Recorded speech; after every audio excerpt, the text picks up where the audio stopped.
by Daejeon.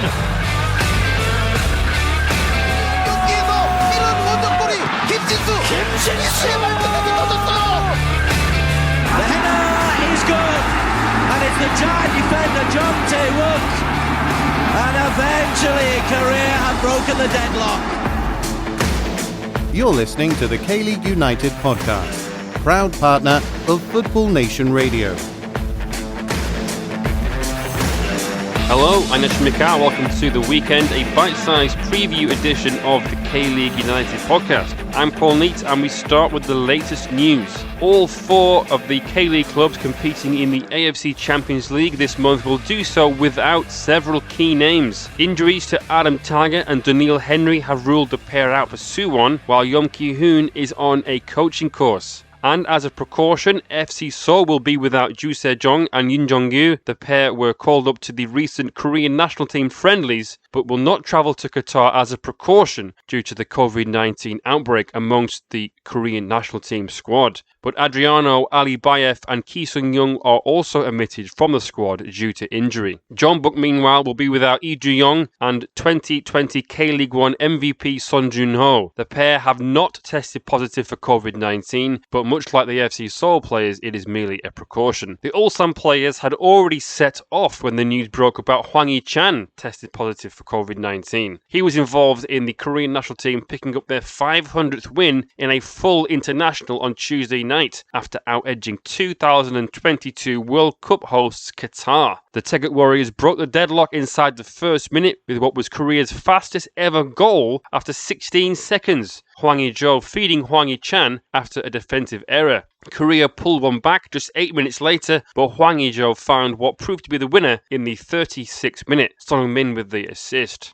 There were also a handful of K-League's foreign stars in action for their respective countries too. Incheon United's Stefan Mogosha scored the fourth in a 4-0 Montenegro win over Cyprus to move the Brave Falcons 3 points clear at the top of their UEFA Nations League group and enough to earn promotion to Group B. Elsewhere, Jeonbuk Hyundai Motors winger Mado Barrow was on the score sheet in Gambia's Africa Cup of Nations qualifying match against Gabon, scoring the second in a 2-1 win and earning the Man of the Match award. Regarding the COVID-19 outbreak amongst the Korean national team squad, on the morning of the Saturday, 14th of November, less than 24 hours before Korea were due to take on Mexico, a statement from the KFA said that 4 players and 1 member of staff was found to have tested positive for COVID-19. The players, Choi Hyun-woo, Hwang In-bom, Lee Dong-jun and Kwon Chang-eun were placed in self-isolation and missed the match. It was then reported later that 2 more players had tested positive, Kim Moon-hwan and Na Sang-ho, leaving Paulo Bento with just 19 players to choose from for the match against Qatar. Kwon Chang-eun returned to Germany in a private vehicle, but the 5 others and 3 members of staff are to return to Korea on a chartered flight. The KFA had been in touch with Ruben Kazan to arrange travel back to Korea instead of Russia for Hwang In-bom.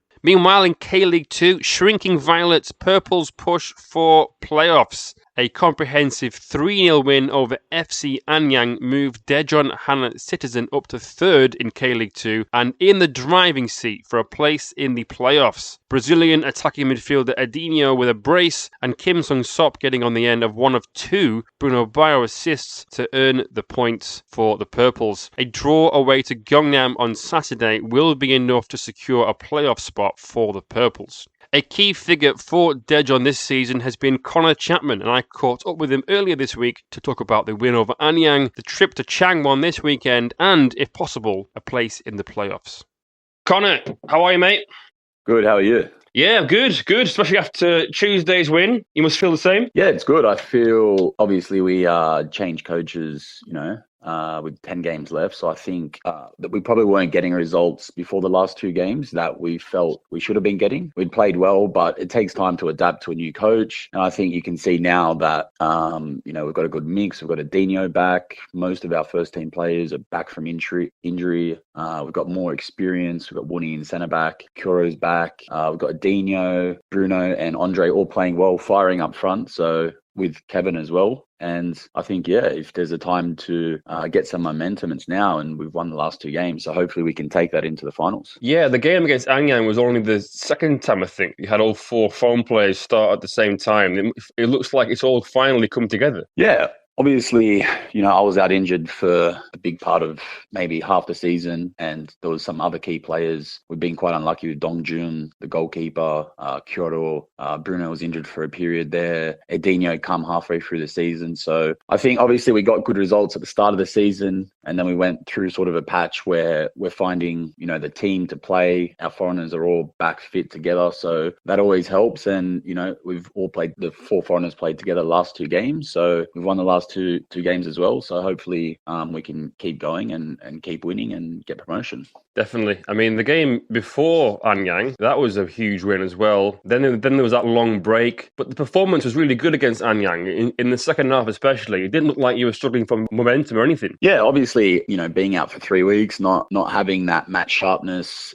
We played trial games and all that, but it's a bit different when you playing in front of fans, playing for points, in big games. So yeah, I think the connection's there. The connection's been there in training, and I think the positive is that up front, Andre, Bruno, Edinho are really getting that connection. And I think Edinho is a big addition to our team. He's come halfway through the season. I think he's just now adjusting, and you can see with the results, he scored 4 goals in the last 2 games. We needed a player that can play in between the lines. He's quick, he can dribble. So I think hopefully he can keep going with his form and take it into the finals. And you had a few shots yourself on Tuesday night. Is that something you've been trying to work on, trying to add a few more goals to your game? Yeah, I'd love to personally. I think naturally I'm a bit more defensive, but a team like ourselves, we've got more 2 defensive mids now. So we used to have 1 defensive mid, which I was more in a defensive position, nowhere near the goal. But I think, yeah, obviously it's up to all of us as a team to,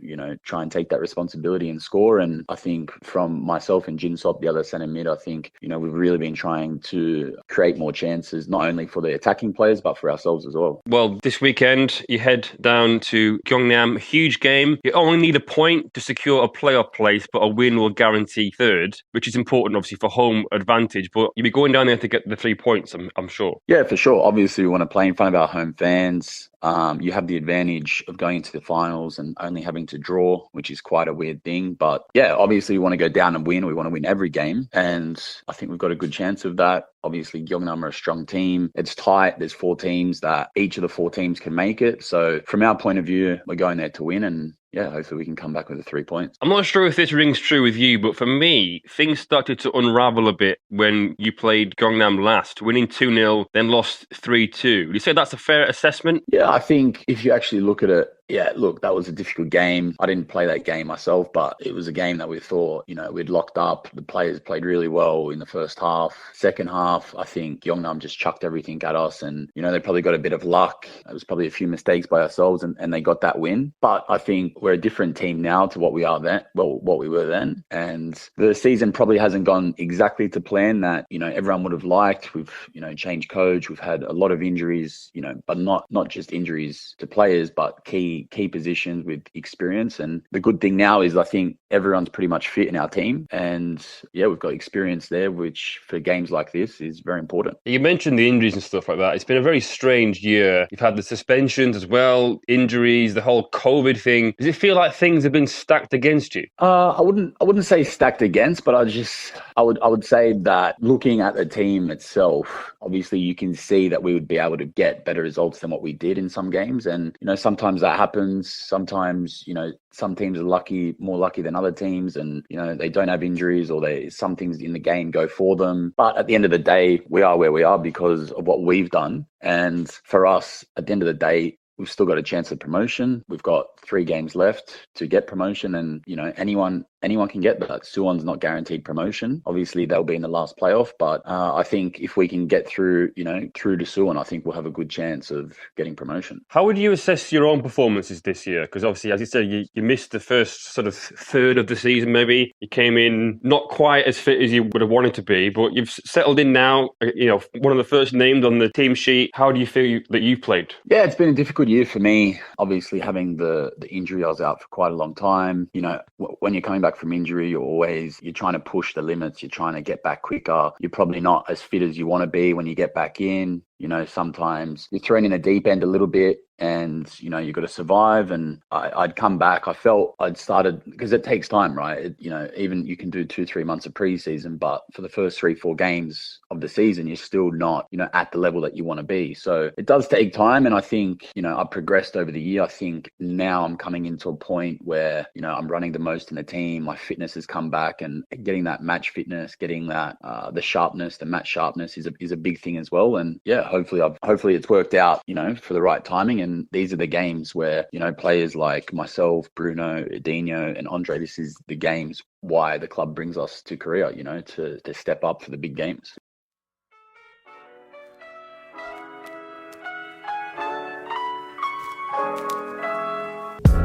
Ulji Lewis is your neighbourhood British bar and cafe located in the Old Jiro district of Seoul.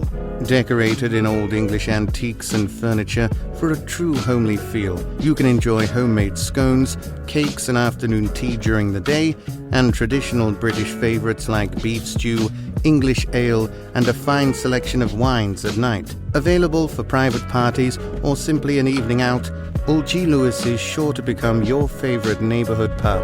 Be sure to mention K-League United at the bar during your visit and you'll get 10% off your bill. Thank you very much again to Connor, and of course good luck this weekend. But there are 2 games to be played over the course of this weekend, and to take us through what to look out for, the key players and what matches and what it all means, here is our very own Michael Redmond.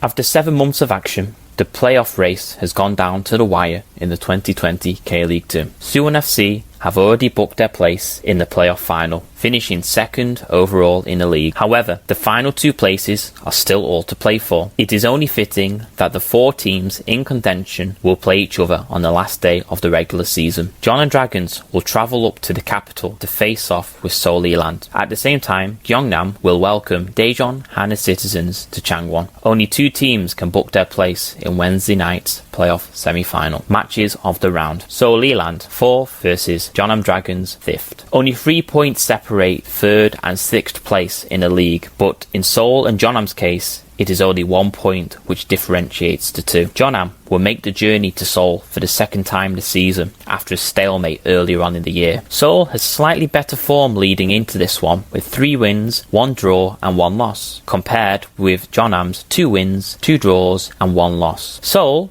also claimed victory the last time the two met. A 2-1 victory in Gwanyang was a heavy factor to how they have managed to stay in the playoffs for so long. Seoul would only need a draw in this one, as long as Daejeon win or draw their game against Gyeongnam. For Jeonnam, they have to win to get into the playoffs. Jeonnam are the lowest scoring team within the 4 fighting for the last 2 spots, and they are facing off against the second best defensive side amongst the 4. Jeonnam are not known for scoring goals, as they are a very defensive side. They will hope for a repeat of their game against Suwon 3 games prior, when they put 4 goals past the second place side. For Seoul, they are shaking off a 3-2 loss against the now champions and newly K-League 1 promoted side Jeju United. The Leopards went 3 goals down before bringing it back to 3-2.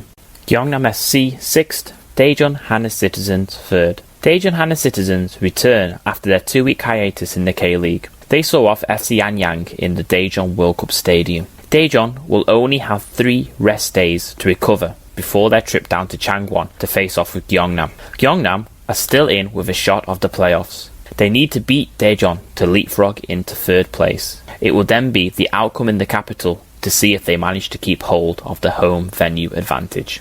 Gyeongnam fell short in the last round, 2-1 to Suwon FC, and have been having a pattern of win 1 week and lose the next in recent results. The former K-League 1 side were looking to bounce straight back into the top tier along with Jeju United. The side has failed to really set the league alight like the Islanders have. The fans may have expected more from the side in their first season back in the 2nd division. Both Daejeon and Gyeongnam have had rollercoaster seasons. Daejeon have really failed to find the form they had earlier on in the season. For Gyeongnam's case, they had some fine form in August, winning 4 games in a row. Apart from that, their wins have come a little few and far between, recording 9 wins, 9 draws and 8 losses. This game could be a late push for promotion for either side, or it could be the final call in their up and down season. Team of the week, Seoul Eland. Every side who are in the running for the playoffs have had experience in the top flight of Korean football, apart from one. Seoul Eland played their inaugural season back in 2015 when they bowed out of the first playoff game against Suwon FC. Seoul have never reached such heights since. In the past 2 seasons, the Leopards have finished last in the K-League 2 and things looked bleak. However, this year has been a transformation for Seoul. They brought in established manager Chung Jong-young and young, exciting players. Seoul have a chance now, more than ever, to finally push themselves into the top flight. Seoul Elam fans have never experienced the K-League 1 and they are eager to see what it has in store. Due to this year's playoff not including a promotion-relegation game with 11th place K-League 1 side, there will be only 3 games on their road to glory. Can Seoul top off a remarkable year and reach the promised lands of the K-League 1? Players of the round. Daejeon Hana Citizens, Andre Luiz. The Brazilian attacker has been part and parcel the reason why Daejeon are in the position they are now in the 2020 K-League 2. Luiz had a keen eye for goal, scoring 14 goals this year. He is a threat up top, which has contributed to almost half of the team's goals this year. Luiz is a strong, attack-minded player who will not be afraid to run against Gyeongnam's defence. Gyeongnam have conceded 37 goals so far this year, and they will have to put in a good performance if they are going to stop that growing any further. Seoul Eland, Leandro. Leandro has been exceptional for the Leopards this year. The fast-paced Brazilian used his pace against the teams of the K-League 2. He has scored many a goal throughout the year, which due to his pace led him one-on-one with the goalkeeper. Leandro is on 9 goals this season and will love to increase that number before the potential playoffs. Leandro also puts himself into dangerous positions which confuse defenders.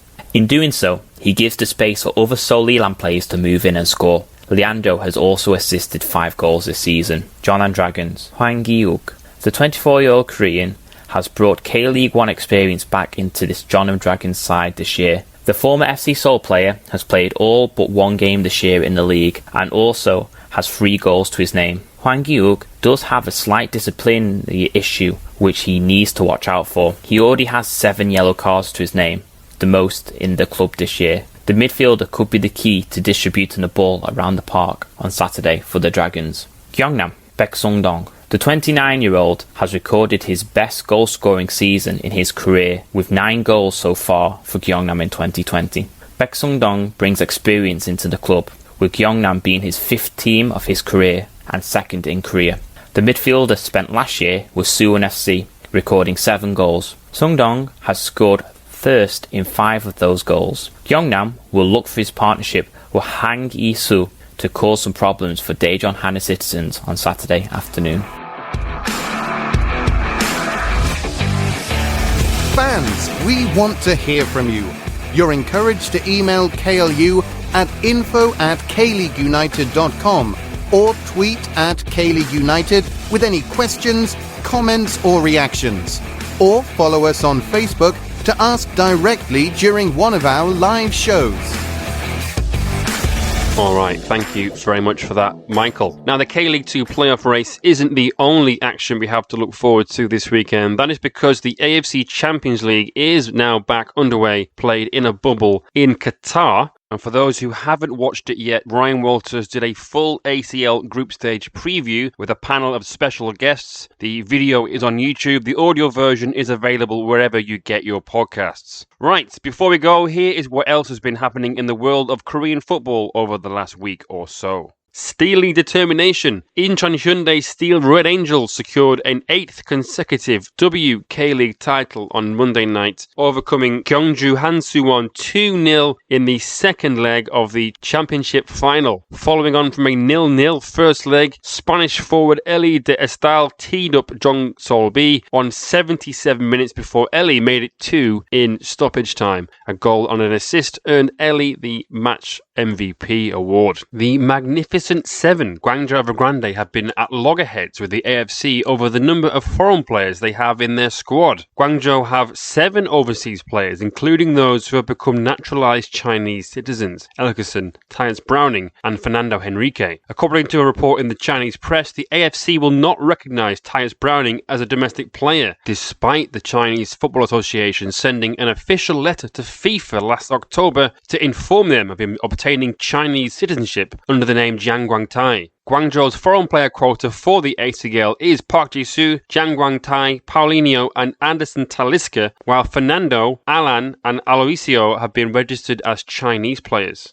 The caretaker, FC Seoul named a 3rd caretaker manager of the season. Scout Lee Won-jun, who had been working as a coach in the club's under-18 setup, the Osan High School team, has been tasked with leading FC Seoul to the AFC Champions League. He is the only coach on staff who has the relevant qualifications. Kim Ho-young had been placed in caretaker charge following the departure of Choi Young-soo, but then resigned. Park Hyuk-soon had led the team since then. And then there were 3, following on from last week's news that JDT have withdrawn from the ACL. Group G will now comprise of just 3 teams: Suwon Blue Wings, Guangzhou Evergrande and Vissel Kobe. All of JDT's results are now null and void, meaning that the Blue Wings have lost just 1 game. 2 teams will qualify from the group. Alright, that is all we have time for this week. Thank you very much for listening. Keep your eyes peeled for previews on both KLeague.com and KLeagueUnited.com. We are on social media, all at KLeague United,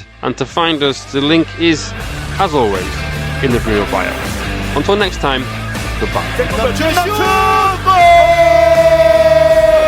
스코어 2대0 김남춘의 추가골. 지금 이진영 선수가